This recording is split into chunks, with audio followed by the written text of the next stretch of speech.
Hello guys, എല്ലാവർക്കും സുഖം തന്നെയല്ലേ? ഇന്ന് ഞാൻ അമ്മൂമ്മയുടെ സ്പെഷ്യൽ ചിക്കൻ കറി റെസിപ്പിയുമായിട്ടാണ് വന്നിരിക്കുന്നത്. അപ്പോൾ നമുക്ക് ചിക്കൻ കറി വെച്ചാലോ? ഇതിലേക്ക് ആവശ്യമായ സാധനങ്ങൾ ഞാൻ എടുത്തു വച്ചിട്ടുണ്ട്. തക്കാളി, കറിവേപ്പില, ഇഞ്ചി വെളുത്തുള്ളി പേസ്റ്റ്, സവാളയും പച്ചമുളകും അരച്ചത്, മല്ലിയില, തേങ്ങാപ്പാൽ. തേങ്ങാപ്പാലാണ് നമുക്ക് മെയിനായിട്ടും വേണ്ടത്. ഇതെല്ലാം എടുത്തു വെച്ചിട്ട് നമുക്ക് ഉപ്പും മഞ്ഞൾപ്പൊടിയും ഇട്ട് പുരട്ടി മാറ്റി വെച്ച ചിക്കൻ പൊരിച്ചെടുക്കണം. ചിക്കൻ പൊരിച്ചെടുത്തതിന് ശേഷം നമുക്ക് ഒരു പാത്രത്തിലേക്ക് വെളിച്ചെണ്ണയും ഒഴിച്ച് കടുകിടുക. അതിലേക്ക് അരച്ച് വെച്ച ഇഞ്ചിയും വെളുത്തുള്ളിയും ഇട്ട് വഴറ്റണം. അതിനുശേഷം അതിലേക്ക് ആവശ്യത്തിന് പച്ചമുളകും ഇട്ട് പിന്നീട് ഇതിലേക്ക് പ്രധാനപ്പെട്ട ഇൻഗ്രീഡിയൻ്റ് ആയ സവാള അരച്ചത് ഇട്ട് വഴറ്റുക. അതിലേക്ക് ആവശ്യത്തിന് മഞ്ഞൾപ്പൊടിയും ഉപ്പും ചേർത്ത് ബ്രൗൺ നിറമാകുന്നത് വരെ വഴറ്റണം.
ശേഷം അതിലേക്ക് അരിഞ്ഞു വെച്ച തക്കാളി ഇട്ട് വഴറ്റുക. തക്കാളി അരച്ച് ചേർക്കുന്നതാണ് കുറച്ചും കൂടി നല്ലത്.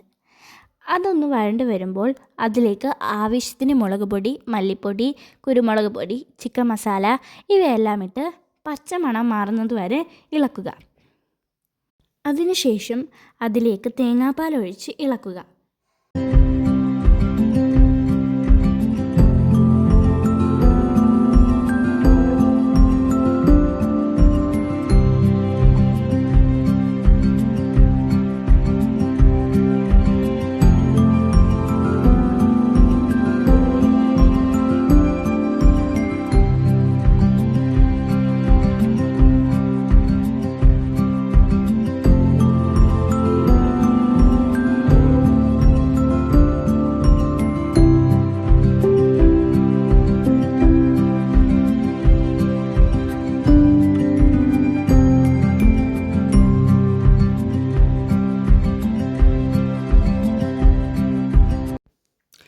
ഇത് നന്നായി കുറുകി തിളയ്ക്കുമ്പോൾ പൊരിച്ച് വെച്ച ചിക്കൻ ഇട്ട് നന്നായി ഇളക്കുക. പൊരിച്ചത് കൊണ്ട് ഇത് ഉടഞ്ഞു പോകില്ല. ഈ തേങ്ങാപ്പാലിൽ കിടന്ന് ചിക്കൻ നന്നായി വഴണ്ടു വരും.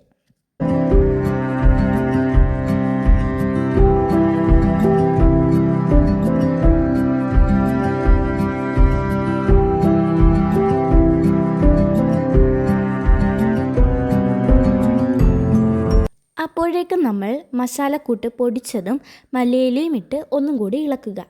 നല്ല അടിപൊളി ടേസ്റ്റി ചിക്കൻ കറി റെഡി. എല്ലാവരും മസ്റ്റായി ട്രൈ ചെയ്യണം. അടിപൊളിയാണ്, 100% ഉറപ്പ്. അപ്പോൾ tata bye bye, see U.